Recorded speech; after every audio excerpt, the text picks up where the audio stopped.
There was an elaborate selection and entombment process that goes on throughout 1921, and the main goals of this were twofold. First, to demonstrate the respect and honor with which America held its war dead, specifically the unknowns, but really extending to all of the dead of the World War. And then secondly, these processes were designed to ensure that the unknown remains that's ultimately entombed at Arlington can never be identified, that it will remain forever unknown.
During World War I, the over 100,000 American war dead were buried close to where they fell, in over 2,000 temporary cemeteries.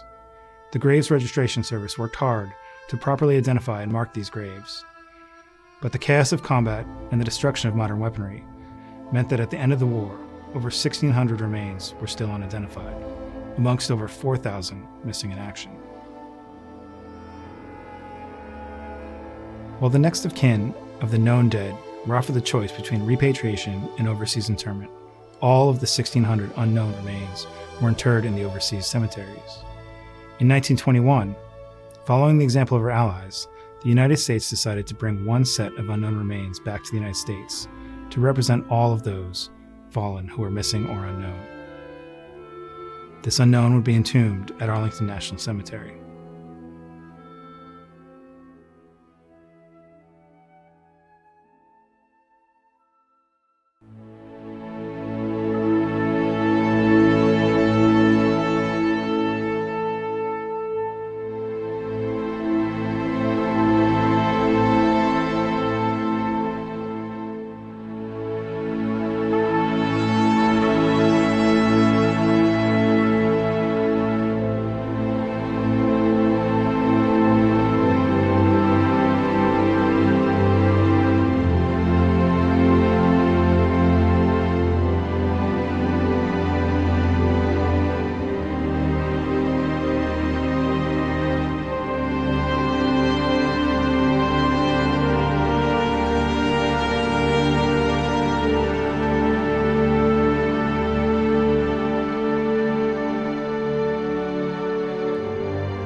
So one set of remains is disinterred at each of 4 of the 8 permanent cemeteries. And those cemeteries, the 4 are selected in order to represent the fronts and major campaigns that American forces fought on during the war.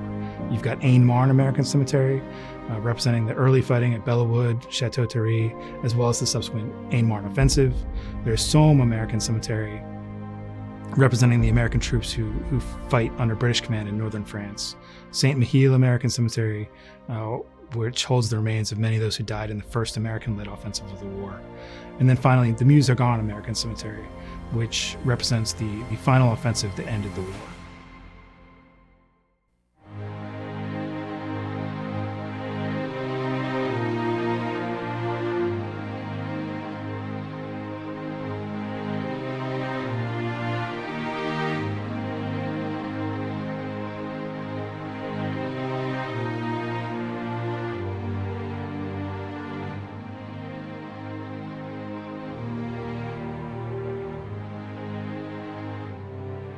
When I pass by any of the headstones and I see that it is an unknown soldier, I like to go by and just let him know we're here for him, that he hasn't been forgotten, and we take care of him. And it's almost as if we have become family for someone whose family never got to find out where their loved one rests.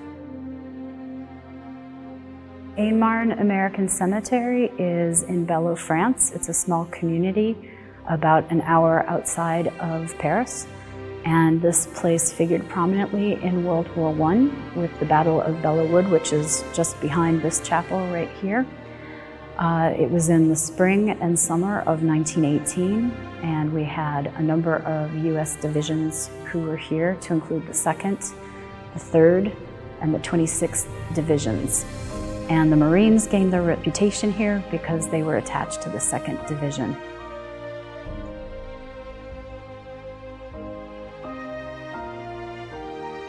After World War I, after the battle here in 1918, this cemetery was originally a temporary site where all the remains were brought for processing and burial.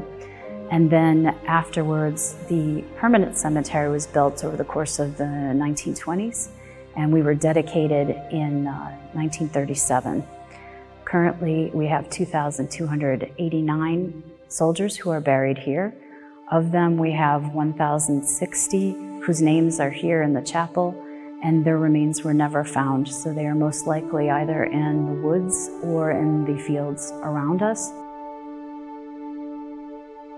We have 250 of soldiers who are unknown, and they are buried within the cemetery itself. When the Tomb of the Unknown Soldier was being dedicated 100 years ago, Aisne-Marne provided a soldier who was unknown for the process of selection. There were 3 other sites in France as well, and so we don't know if the person who lies in the Tomb of the Unknown Soldier in Arlington today is from Aisne-Marne.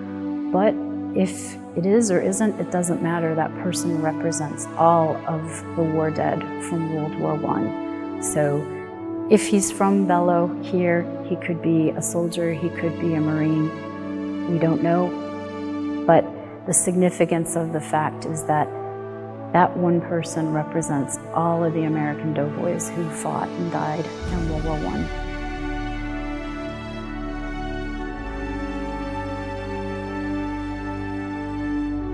I think another thing with American Battle Monuments Commission, the mission itself, it becomes very personal to the superintendent and the staff because we know we're taking care of these people who made the ultimate sacrifice, and that we're not going to forget that. Those of us who've served in uniform, I think it even becomes a more personal calling to ensure that you didn't leave someone behind, that they have been appropriately taken care of for eternity.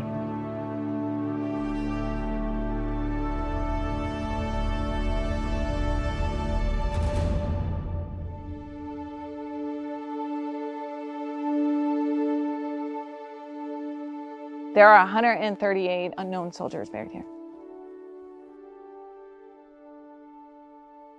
They are throughout the cemetery. And that is because this cemetery started out as a temporary cemetery, and then it was turned into a permanent cemetery, and other temporary cemeteries from the region were regrouped into this cemetery.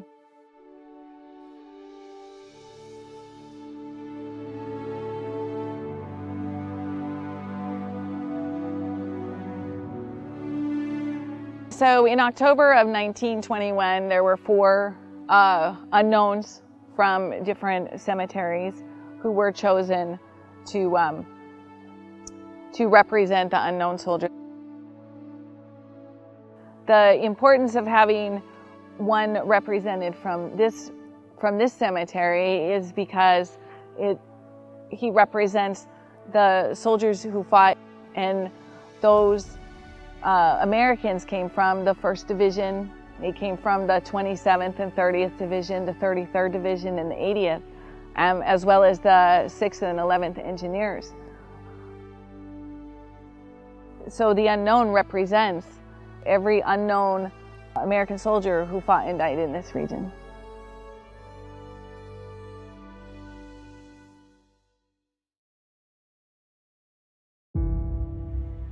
This cemetery is special for a number of reasons. One reason that it's special is the Saint-Mihiel Cemetery represents service members, the majority of which were killed during the first major combat operations in World War I that the Americans were involved in. From 12 to 16 September, American forces fought back German forces in this region. Saint-Mihiel Cemetery is one of 26 American cemeteries that are cared for by the American Battle Monuments Commission. In this cemetery, we have 4,153 headstones here, 4,153 service members that are buried here. Among that number, we have 117 unknowns that are buried here. The 117 unknowns represent service members that were never identified. And what that means is these service members, the family members of these service members, the mothers, the wives, the fathers, they never could properly mourn the loss of their child. Saint-Mihiel Cemetery was one of the 4 cemeteries that was used to select an unknown for the Tomb of the Unknown in Arlington, Virginia. There was a service member that was disinterred from this cemetery, Saint-Mihiel Cemetery, among the 4. We don't know if the unknown that was disinterred here from Saint-Mihiel Cemetery is the one resting now in Arlington.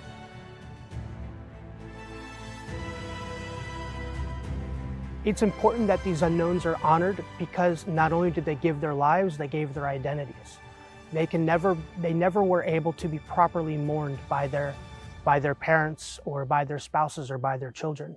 And because of that, because of what they gave their lives and their identities, they deserve to be honored as much as any other service member that is buried here.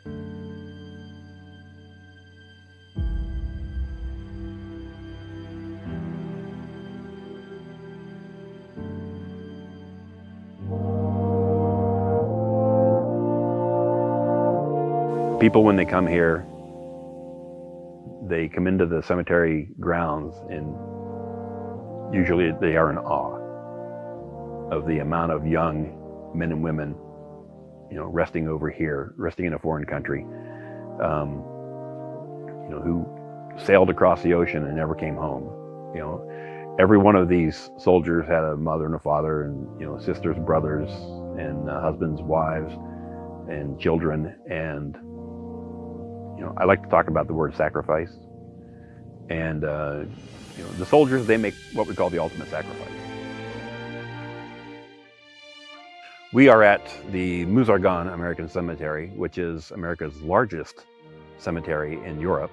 And we are right in the heart of what was once known as the Meuse-Argonne campaign, the last 6 weeks of the First World War, from end of September until the armistice in November of 1918.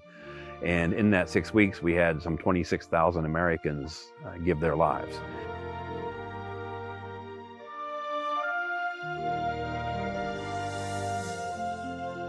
Amongst the 14,000 we have buried here, we have almost 500 buried as unknowns. No positive identification could be made. And And they are buried throughout with the other soldiers.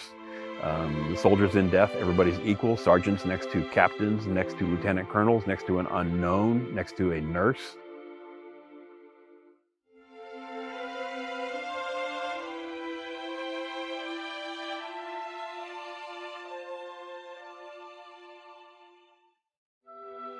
Nobody comes specifically to visit their relative who is an unknown soldier, because they have no idea what happened to their soldier, where they are, and when it happened. So there's a noble importance in honoring them as we honor all soldiers who sacrifice.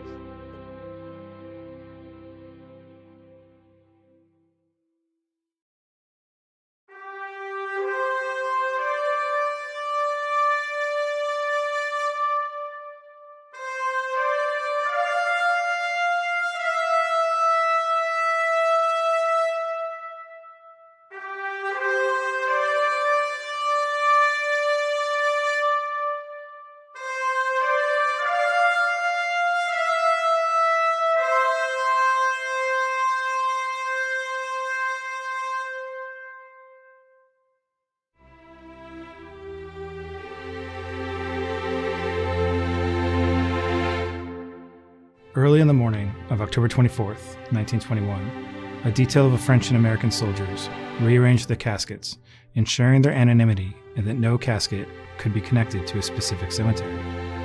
Later that same morning, a solemn selection ceremony was held.